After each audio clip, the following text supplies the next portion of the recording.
This is Dr. David Pomeroy, your host on ADHD Focus. I wanted to remind you that the show is not intended to be a recommendation for diagnosis or treatment of any condition for any specific person. Please consult your mental health professional or doctor managing your ADHD or mental health issues about any diagnosis or treatment-related information that you hear on the show. Refer your ADHD provider to the show if he or she would like more information. Thank you. Today my guest is David DeWitt, who is a registered financial investment advisor. And then after he had his ADHD awakening in 2021, he figured he ought to be able to help people with ADHD with their finances and financial planning. Now, as he and I both agreed, planning is a dirty word among those of us with ADHD, but that's all right. We'll talk about how you can make it work, maybe without even using the word. David's podcast is ADHD Money Talk, and you can find his website at ADHDmoneytalk.com. David, welcome to the program. Thank you so much for having me, David. I like your name. You have a great name as well. Yeah, we agree on one thing right from the start. That's right. And I think the other thing we agree on is that when people with ADHD, like you and I, hear the word plan or planning, then our brain says, okay, I'm going to go somewhere else for a while. You keep talking. And we just try to ignore that, put anything else in the way. But I really like the way you phrased that or perspective you had on planning, looking at the future as far as looking at it as how would future you think about the actions present you is taking to provide for future you. Yeah. So let's talk about that for a bit. Sure, yeah. That is I think, one of the most powerful ways, especially for somebody who has ADHD, to deliberately sort of think about the future, is trying to actually visualize themselves, their actual body, picture it in the future, waking up, and what are you doing that day? How are you feeling? And what is your level of stress and anxiety regarding money at that point in your life? And how are you feeling at that point in your life about the younger you, the current you? And are you saying, thanks, younger me, for saving and planning and getting over the hurdle of being able to just actually somehow do it and setting me up so that I'm a little bit more comfortable later on? And I do think that is a good way to approach it. Mm-hmm. And I know I do, and I think many people, ADHD or not, have a vision in their mind of where they would like to be or what they would like to be able to do in some time in the future. Of course, with ADHD, it's that nebulous someday, which someday never comes because someday is always today. And with ADHD, time being only now and not now, someday, future, that's not now. Yeah, it's really funny how that works. You think like, you get really excited about thinking about the future one day, and you might spend the entire day thinking about it. Maybe you even spend like the whole day thinking of a plan in your head. But as fast as and as exciting as that feeling comes, just as fast as it can leave, and you forget about it. Mm-hmm. And so the really hard part with a lot of this is, as I'm sure you understand, is how do you actually implement a plan? Where's the first step? Like, what do I even need to do? And it's just, that's really, really a big challenge. Yeah, that we have this vision, even if it's nebulous or even if it's pretty specific. Well, I want to have that vacation home, and I want it to be in Colorado so I can ski and hike, and want to be able to provide for my kids' college education, and those things that sound good just in our mind. I think it's another step to even write it down and look at it. But the key thing is, as you said, the breaking that down into the steps of what do you do today, and or where does it come up in this week, and that is the thing all of us read about. Well, when you have a big project, chunk it down, break it into smaller pieces, and I find that great advice. But okay, what small piece do I start with? So when you are talking with someone or in your podcast, how do you look at getting down to what's even the first section and then the first step of that? Yeah, so really when it comes to financial planning for anyone, whether you have ADHD or not, one of the most important things is first figuring out what is like your statement of financial purpose. Like what is the reason we're talking? Is it because there's so many different reasons, but what is the core reason? So asking questions like to yourself, or having someone ask you the question like, what about money is important to you, or why is money important to you? That's a very interesting question, because a lot of times people will they'll either kind of be like, what do you mean? Or they'll say something like, oh, because it helps me get to work. But it's like, well, what about getting to work is important to you? And there's this exercise called like the 5 whys or the 3 whys, where you can sort of drill down.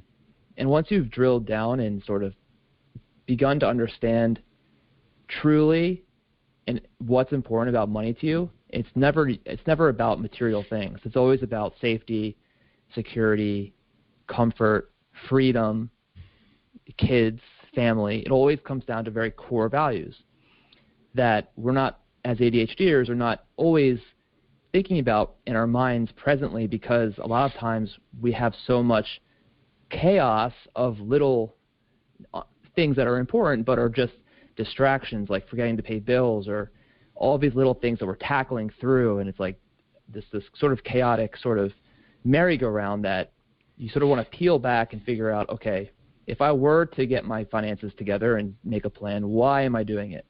And that's the first step always, in my opinion, to grounding a solid financial plan that has a better than good chance of being stuck to. Mm-hmm.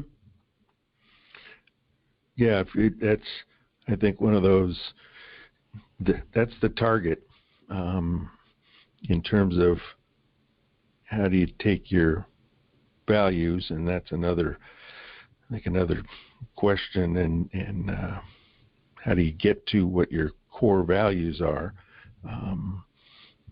And I'll just take a sidebar here. One thing I learned about recently, which I found really helpful in defining that, is a program, I guess you'd call it, a webinars called A Conscious Partner. And they have an excellent one on defining your values, narrowing things down, not narrowing it, but distilling things down into, this is your core value and how it's represented in all different areas of your life. And there are other ways to get that, I'm sure. But that kind of exercise, I think, can help with then saying, okay, I want to be able to support my core value or live into it more. Yeah. And there you get into the, great, how do I do that? Right. Yeah, that's exactly right. Because then it's okay, let's do everything. Let's create a plan that is through this lens. So it's through this lens, that's what we're supporting. And so once you have that that framework, then it really comes down to, okay, what's blocking you from that? And that's a very important conversation. And then when you talk about what's blocking you, that's when you start to be able to make some goals. And so you determine the goals from there. And once you have the goals, then you can even break down those goals even farther and say, okay, what is the first step to achieving this goal? Maybe there's like 3 phases to a goal. If one goal is just to pay off your debt, because you need to pay off the debt and then start investing. But like when you think of it as like this, when you tell someone, okay, let's just get to this point without telling them, the steps, it's kind of like, whoa, that's overwhelming. That's so much. Pay off debt, invest. What are you talking about? You're throwing so much at me. So let's just do one very small thing at a time and understand the importance of that. And then once we accomplish that, then we'll move and pivot to the next very important thing. And it's all in support of this longer-term plan of supporting those values. So, and I'm thinking about the make goals, and certainly pay off a debt these days should be a huge one for everybody in this country, since most of us are in debt to some degree or another. Yeah, America is kind of built on it. Yeah, and at the same time, so you may be able to work on, and I'm, I guess, speculating here, another goal of putting money toward my child's college education. Or if you have a daughter, put some money toward her wedding, starting when she's 1. Speaking from personal experience there, not having done that. Right. But I think absolutely. You can say, okay, I'm going to look at paying off debt, and some of the steps of doing that, having so much you put toward that, start with the high interest credit cards first, but then also, and I'm going to put, even if it's $50 a month, into this wedding fund. So everyone's sort of strategy and plan will be different and unique to what's most important to them. For some people, I find that having credit card debt, carrying it month to month, is a very big burden, and they want nothing more than to clear that off, just to be able to have that better starting point, that better sort of clean slate, so to speak, where they can really focus on that stuff. And of course, one of the biggest things with ADHDers especially is why are you in credit card debt? What were the purchases you made? What was the behavior that you had that caused you to get to it in the first place? And for a lot of people, confronting that and facing that and talking through that is a big first step too, because for a lot of people, they almost need the coaching part more than they need the planning part at first, to change their mindset, to modify their spending behavior, and that kind of stuff. Yeah, I think that's exactly it. The coaching is looking at what actions you can take, but also helping someone define what are the, like you said, the important goals, but then what are the action steps you can take. And so a coach is asking questions and not just saying, and do this and this and this. But it gets down to that, what do you do today to pay off the credit card debt or whatever? And that's looking at, I guess, what's your current income, what are your current expenses, and how do you balance that? So the two, you're totally right. So the two most important things in financial planning, everything's important, But if I were to list to you the top 10 most important things, the first 5 would be goals, and the second 5 would be cash flow. that is okay. That is what it is, because you have to have your goals. You need to know where you're going, the direction you want to head, and then you have to have the cash flow to support it and optimize that. And that's where the most of the hard work is. Like, they're really getting down to the nitty gritty. The hard work is. Listen, it looks like, if you were just able to, make a few small sacrifices, and, budgeting is a dirty word because it gives off a feeling of deprivation and depravity, and I'm not going to get what I want, and I have to, it's a very oppressive word. And so, spreadsheets and numbers and so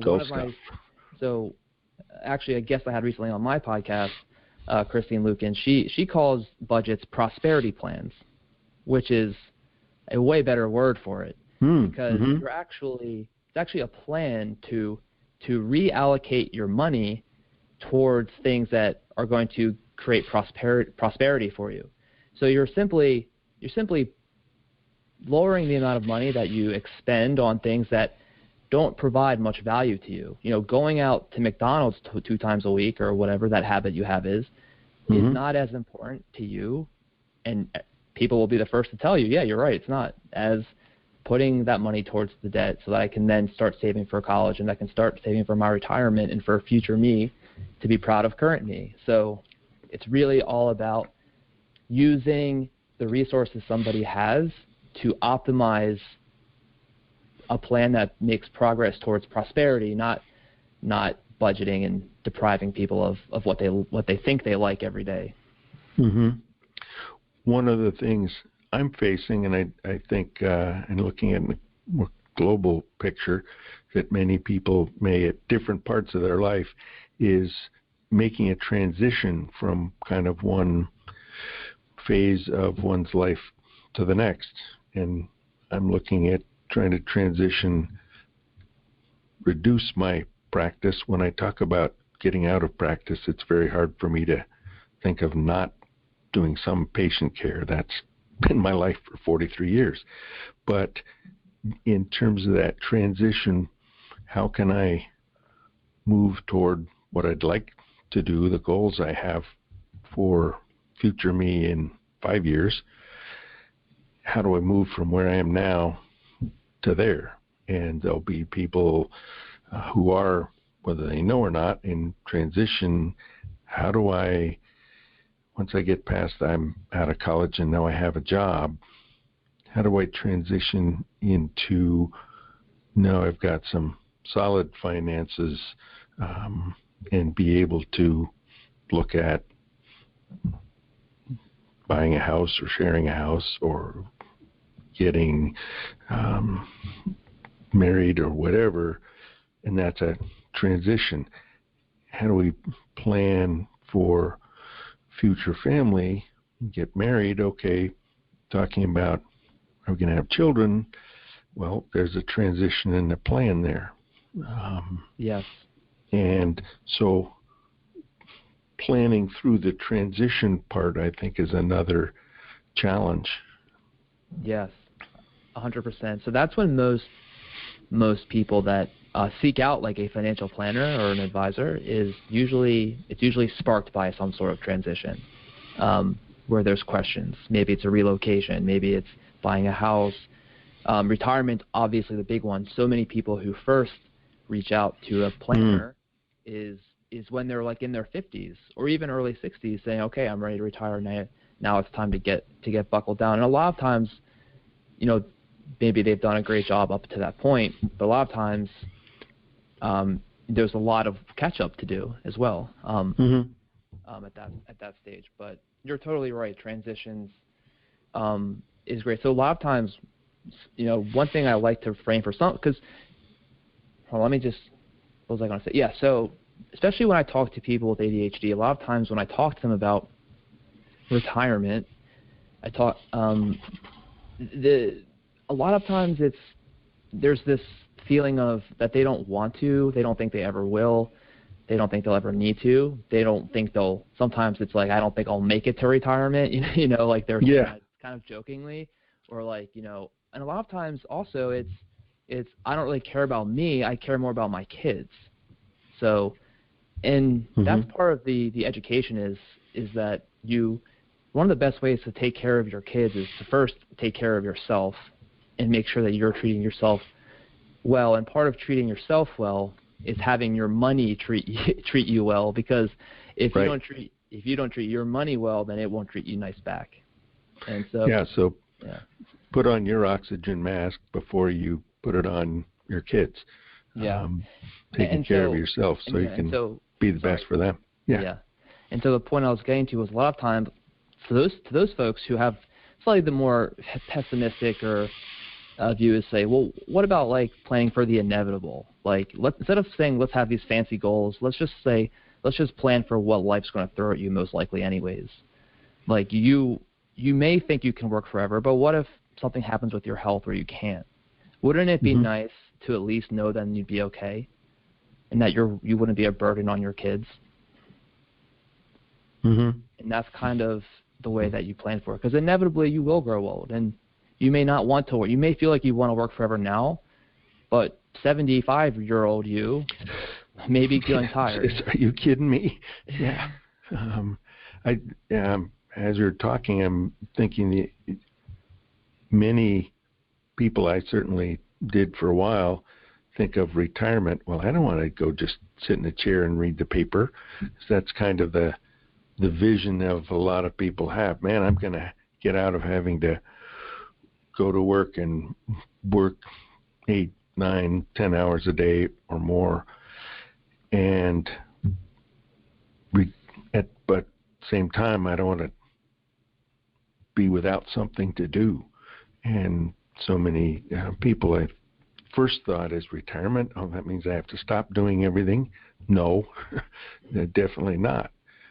But what you're doing will change. How can you plan to be doing what you want to do by the time that change is okay? Now I'm, quote, retired. Right.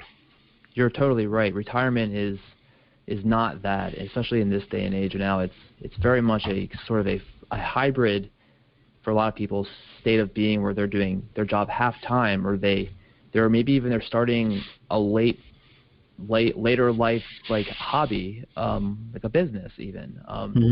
So one of the things to think about when you're saving for this part of your life, whether you want to call it retirement or just later life freedom, maybe you call it, because one of the most powerful things about savings is its ability to give you freedom. It gives you flexibility. It gives you options. Money is important for reasons way more than material things and what kind of car you drive and what kind of house you have. It's much more for the ability for it to provide experiences that you value, freedom. I always give the example of the person who has credit card debt and they're paycheck to paycheck. They hate their boss. They're 9 to 5, and they have no savings, the credit card debt, and they have no freedom. They don't feel like they have any freedom to quit, because what are they going to do for money? If they had a 6 months, expenses emergency fund, then they could say, you know what, screw you, boss. I am quitting, and I have 6 months to find a job, start my own business, or I can figure something out that works better for me. Yeah. Now, admittedly, people with ADD are going to say, okay, goodbye, and not know exactly what they're jumping into. They're leaping off one rock, but I'm not sure where the next rock is to land on, and you don't want to land in the water on the stream. So that's where the planning comes in. Yeah. In that example, by the way, if that's you, make sure you have your next job at least locked down, or you have a good idea of what you're doing next. For sure. And I certainly see with a lot of my patients that the differences between, and I know this manager I used to work for is now, he left for a different company, And he's been kind of, talking to me, gee, would you think of coming over to my new company? Well, that may be enough to say, great, I'm out of here in terms of where you are. Then you can talk more seriously and have that place to land, instead of just, okay, I'm leaving. And I've seen people in all those different situations. Someone who just said, well, I'm leaving, or age 57, the company merged and, oh, your position isn't in the new company anymore. We don't have a place for you. Okay, that's a whole different deal. It's one of those plan for the inevitable. And don't just say, well, yeah, it'll happen sometime, as you go 3 months without a job, 6 months without a job. Such is the importance of having that emergency fund. A lot of people skip over. And also then having that, what are you working for? What are you looking toward? Your future, you can say, man, I'm glad you did put away some savings, and okay, you didn't go on that cruise or whatever, but you put some of that money away toward now, so I have the freedom to look for a different job that's a better one. And that, again, it comes back to that perspective of how can you treat your future you well? Yeah. So your future you is going to look back at present you and say, thank you. Yeah, I totally agree. And a lot of it also, I guess, has to do with treating current you well too, right? Yeah. Making sure you feel worthy of abundance and having what you need. I do find that there's, and I've felt this before, and sometimes I still struggle with it. Sort of not being okay is sort of can be my comfort zone. Having something to worry about. I know sometimes I wonder, like, if everything was perfectly squared away, what would I have to be worried about? Because that's sort of a baseline feature for some people with ADHD, because I experience that sometimes. And I think that also ties into what I see as a major thing for all of us with ADHD, our experiences before we knew it was that was part of us. And that may be the criticism someone's had growing up through school, or, boy, I flunked out of college 3 times. One woman I have seen for probably 10 years, she said, I've started to finish my college career 8 times, and finally I'm getting my degree. And and yet the way she felt about herself, I failed all the time. Being able to, again, have the plan, look at future you, and how you get to that next step. And that oftentimes takes some therapy, different than coaching, dealing with the feelings that have come up.